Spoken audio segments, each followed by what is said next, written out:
YouTube. I'm sorry for the horrible angle, horrible sound, and horrible lighting. This is going to be a very impromptu video, just because I got inspiration from something that I saw. It was a advice video on kind of what to do for picky ball pythons and how to get them to eat better. But a lot of the things were suggestions that were hard to afford for a lot of people. And of course, if you can't afford an animal, you shouldn't have it. That's always going to be the very original and not so original. That's going to be the main argument, and it's true. But there's more to it. I mean, I have a room that's soundproofed and very closed off for some of my really picky eaters and my specific situations. So it's not always as simple as, you know, that. But I breed these animals, and they're my entire life and my entire world. They help with my PTSD, and they help with everything. I don't know where I'd be without them. So for me, it's my future and my family's future and everything to take care of them. You know, for somebody where this is a pet and this is, you know, this could be their one and only animal even. They're not going to necessarily have the means to have a whole room that they can do that with. So and that's not bad. That's not worse than my situation. It's just, that's not feasible or something they can accommodate in their situation, and that's totally reasonable. So I wanted to post this video. I do want to post a video introducing everybody to my permanent resident ball pythons, which is like the face of my facility and everything that it's going to be permanently. So it's all of the ball pythons that will never be rehomed, even if things go in a little bit different direction, breeding plans. These guys will always be a part of it, and I'll always be here. And some of the breeders too, I later want to introduce you guys to. And some fall in both categories. They're permanent residents, but they're already breeding. Some are just breeders that will probably be retired and adopted out one day.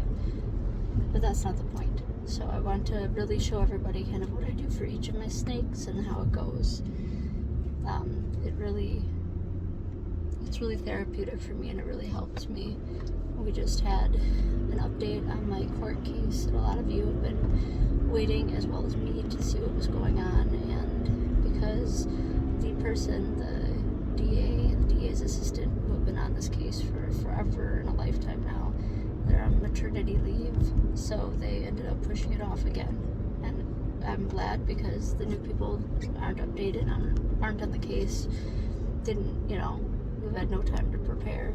But it's very unfair in the long run, because it's been pushed off so many times. So I think it would do a lot of good to have like a video about the things that keep me very calm and sane, without, you know, the other thing that keeps me calm and sane are my two little girls, and I don't want to get too personal with everything going on. I don't want to really expose them to the internet, of course. So, well, pythons it is.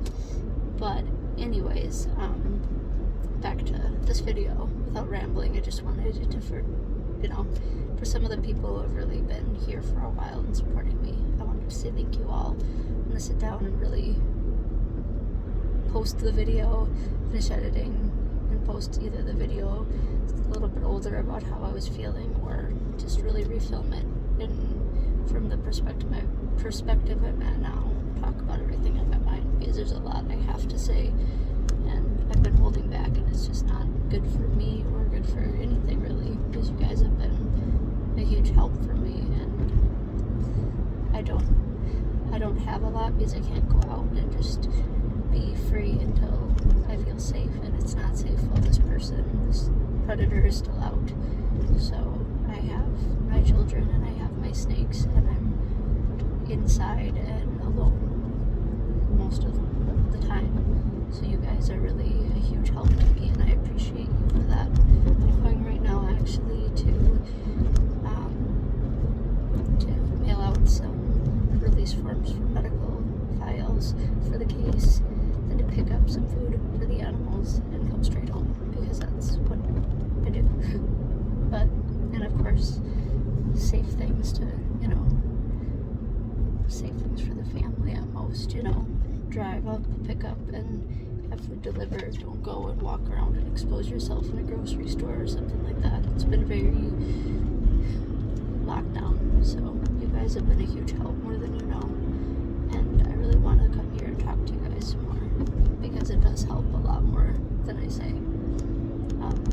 But anyways, so thank you. I wanted to at least give you guys a quick summary of what's been going on, and now back to some of the quick pieces of advice. So one of the things that has really helped me, like just for an example of the ball pythons that are younger, so anything that's a year or less, there's about 126 of them that are in that category right now. And in those snakes, there were 2 that were in shed, and then 2 that are really new. So there are situations that they came over and they had just arrived within, goodness, a couple of hours of when I was planning to feed, and that's way too soon and way too risky to risk their health or them regurgitating or refusing a meal and being really stressed out. It's just not right. So those 4 snakes, I did not feed. The 2 that were in shed, I normally would offer it to them even though they were in shed, but the last time they were in shed, they rejected the food, and just because I know that about those snakes, I didn't offer it. I do have other babies that were in shed, I have quite a few on the same cycles, and I offered the food to them and they all ate. But other than those 4 snakes, all of the babies, over 120 snakes, ate, and a lot of them are younger hatchlings. The way that I really do this is the entire day before, the entire morning before. I always feed at night. I always make sure it's dark. I have their day-night schedules very adamant. And that's something you have to be really religious on. Make sure they have a day-night schedule. Make sure, especially the day and 2 before, you're really good about it. And then the whole morning, the day cycle before, I make sure there's not clunking, there's no vacuuming, there's no construction that I can help. If it's road construction, something like that, I can't help that. But there's no construction work that I have control over going on. I'm not doing anything loud or clunky in my house. With my kids, there's a room that, my facility with the babies is built to the side off underneath, where my house is, and then it built my house, and then the second layer up into the side of that. So there's only one area that co-crosses where the snakes would be able to hear it, so that room is closed off the entire day before, and then the whole morning of their feed cycle. That way there's no clunking, no loud noises, nothing that could really upset the babies, and so on and so forth. I do have, like I said, the soundproofed area for a couple really sensitive snakes of mine. Sorry for this horrible lighting, by the way, but I can't be blinded. But other than that, and that, like I said, that's not a feasible thing for many people. This works really good for most anybody, and it would work really good for the ones that are in the other room most likely, but just what it is. So I do that, and then when I feed, I go in, I make sure that I pay attention to my animals. So if you have a snake that's known for regurgitating, if you have a snake that's very sensitive, so if you make any accidental noises, if you clunk things, whatever, don't feed them until last. You do everything else first. You feed the most hardy, the best of your babies first. You go through it first, whatever it is. And if it's not a baby, that's fine too. If it's an older snake, that's fine. You feed everybody. You keep the rat smell in there, or whatever you feed, you keep that smell going in there. But you make sure it's still, it's quiet, you fed everybody, and then just sit there, make sure your voice is still there, they still smell the rats, whatever, but there's no crazy movement, there's no nothing disturbing them, so that snake is at a time to not feel like the vibrations of the tubs or the PVC or tanks opening and shutting, whatever it is that you have. They've had time to not be upset, because if you just chuck a feeder in there right at the end, even though it's the last one and you can go out and shut off the lights and everything else, they're still going to have a chance of being really stressed out from hearing all the other things opening and rattling and everyone else thunking and feeding and striking, where they're going to be really not so happy. So it's really, really important. And you might have some that didn't take their food right away. I will leave like a frozen thawed whatever in there for a little bit, or a lot of the babies eat live. I will never, ever, ever leave a room if there is a live rat. Even a weaned one, I will not leave the room. But if it's a tiny rat like Fuzzy, I will leave the room for 15 minutes, come back and check, because when it's dark, it's quieter. I will do that. If it's something like that, or like a Fuzzy ASF, something very tiny that can't hurt them. I will also, if it's an ASF hopper, I'll put a little piece of carrot and a little piece of their, it's like a little chew block for them in the corner of the tubs, or I've got a few PVC enclosures too. I'll put it in the front corner where like I chuck them in with the live feeders. Sounds terrible, but I know. And that way, if they're going to chew or bite at something, they'll most likely do that. Because they're very small, they're not likely going to hurt the snake, and I'll only leave them in with something much larger, so something that would normally eat, you know, an adult ASF small, I'll put in a small hopper.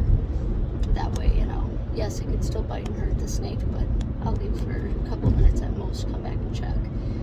I would never leave something that's a small ASF even alone, because it's not safe. They could really hurt them, or you know, a rat especially not. Even if it's a weaned rat, they can hurt your snake. They can really do damage. A mouse can shred them, can cause your snake to die. So you really, really need to, like I said, like a Fuzzy, a Pinky, even a rat pup.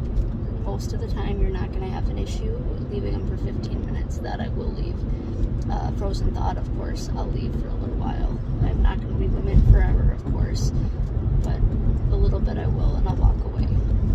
So my point of saying all of that is, when you're doing something like that, if you have to go back in and open, let's say, 3 or 4 tubs or something to get out, like a Fuzzy or whatever it may be, then if you threw in food by that last animal, because it's the last one that needs to feed, if he's halfway through eating, then you have a really bad situation coming about, because now you need to clunk 3 things and you might get that animal to regurgitate, and it's just a really bad situation. So wait to feed the snakes that are very picky until you know that you are done doing everything else in that room. And make sure, if you have waters to top off, I will always leave water dishes in by my snakes. Always. I don't care what other people say, they do drink from them. We do need them. Especially my ball pythons and my colubrids, they use them. I've got mainly king snake, horn snake hybrids, and ball pythons, and they love them and they use them. I will say, make sure that it's as clean as possible. Paper towel or whatever you have, Repti-Chip, whatever it's on, you know, clean it, make sure it's clean, make sure you have water, because the next day, this is crucial, unless something's off, I don't want you going in that snake room.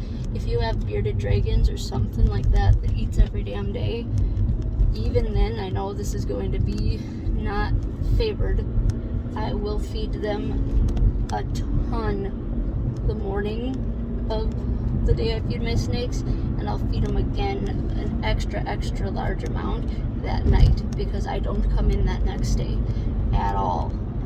I have cameras so I can see, so if something looked wrong or looked moved or looked just not good, I can see that and go in. But most of the time they're okay. I try to keep in my separate room now, because in the beginning it wasn't like that. I had to go into one room, so I would have to make those adjustments. Now I have my Savannah monitors, my Tegu, the turtle, stuff like that. The leopard geckos and the beardies are in a different area because they need to eat more often, and I don't want them to be disturbed. But I have one special needs beardie who really just does not thrive seeing a bunch of other action. She stays in the snake room. And again, she gets an extra big meal in the morning, an extra big meal while I'm feeding the snakes. She actually gets hers first. And that's that. And I don't go in that next day. And she knows that. And she knows when she finishes her meal and she's fine. Make sure that next day you leave them alone. You don't go in, you don't do anything. Yes, of course, if you left something frozen thawed in, you gotta go in and check. I know people say it's fine to move them, it's fine to do whatever, just don't pick them up a lot. I don't go in there, I don't do anything with them, because they know that that's their routine. And then the next day I'll go in, I'll check, I'll feed, I'll do everything, not the snakes, but I'll feed, the Beardy. She gets a big meal, of course, she's happy. I don't take them out and mess with them a lot that next day. I'll spot clean if anyone dumped their water, just little stuff. I'll pick them up, move them if I need to clean stuff, hang with them, spend time with them, because I love my animals. They're very therapeutic to me. And then about halfway through that day or the day after, that's when I will really start to spend a lot of time handling them again, doing everything. I deep clean then that second day after feeding. So not the day after, but the second day after is when I really deep clean everything.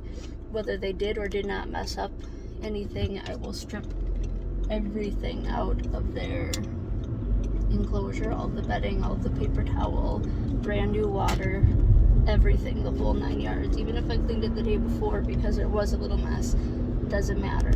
Everything gets changed. And this keeps them in a pattern where normally then they will go to the bathroom if they haven't, because they love to do that. They will drink better if they have fresh water, and it can't just be tap water. It can't. It's gotta be just nice, purified water. Even if it's just like a Brita water system that you have, whatever, that's fine. Just not treated, not high in chlorine water. Good water for them. And they should really thrive. Make sure your temperatures are right. Make sure you have a good hot spot, but a nice cooler side too. And also make sure that they have humidity, because if they don't, they're going to get stuck shed. They're not going to be able to process as good. They're going to be constipated. They're not going to eat good for you. And you're going to have problems where it's just as simple as somebody feeling uncomfortable because they're constipated, because they don't feel too good. Their stomach's blocked up basically. So make sure your humidity is right. I know it's, everybody says get a temp gun, check, get a thermostat, check your levels, but it's so crucial and so critical. And if you need any specific advice on that, I would happily help. This isn't a specific care guide. This is just my advice on what I've had to do to get things just so I can keep these animals eating. And I'll tell you, I have one or two older snakes in my collection that really came to me rough, and they take sometimes a toll, but all of the babies I get, they've been really great. Once in a while we'll get a baby that hatches out and it's just funky. It's not a great eater. It doesn't like rats or ASFs. It likes mice. And you have a hard time. They don't grow as fast. They don't stay as big, or get as big, I should say, because it's not as nutritious for them. They're just hard to get to start off, and that's rough. But once you get out of that kind of tough section with them, it's really nice. Like, they come around. You just gotta really be persistent. You gotta know how to assist feed without scaring them off the food. It's a mess.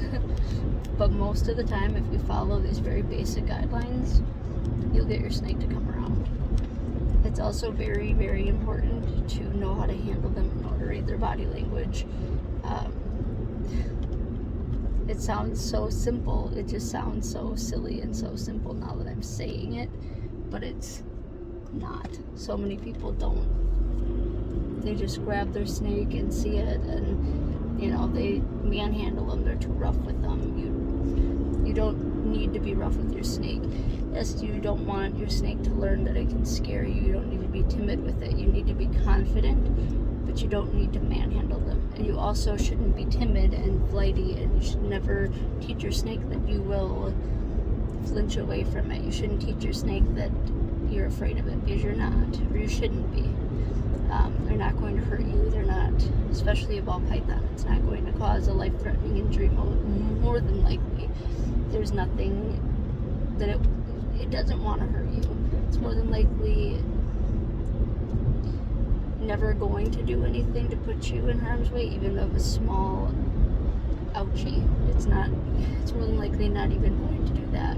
But in the case where you have a defensive animal that is nervous, that, you know, didn't have the most clean-cut start or whatever it might have been, you might have a little more work on your hands, and it's important to be confident but not rough, to not manhandle this animal, but to also, you know, not shy away from it. So just learn your animals. They're all individuals. Yes, some people think that they're not a dog or a cat, they're snakes, but they are individuals. So learn the ones that, they like to hang out, they like to kind of be with you, they're good with that, and the ones that really don't like a lot of contact, that kind of took a while to adjust, don't force it.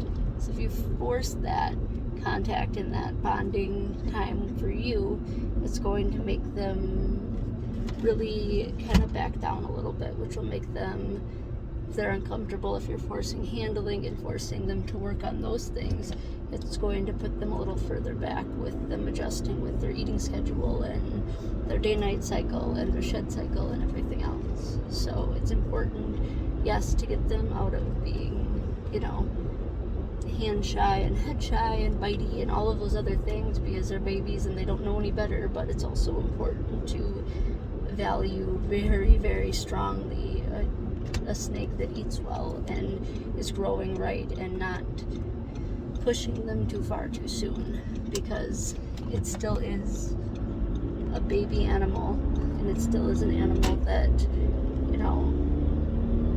we are learning a lot about. I have snakes that know my face very well and know my voice, and that I would beg to differ a lot of the arguments about them not bonding to people.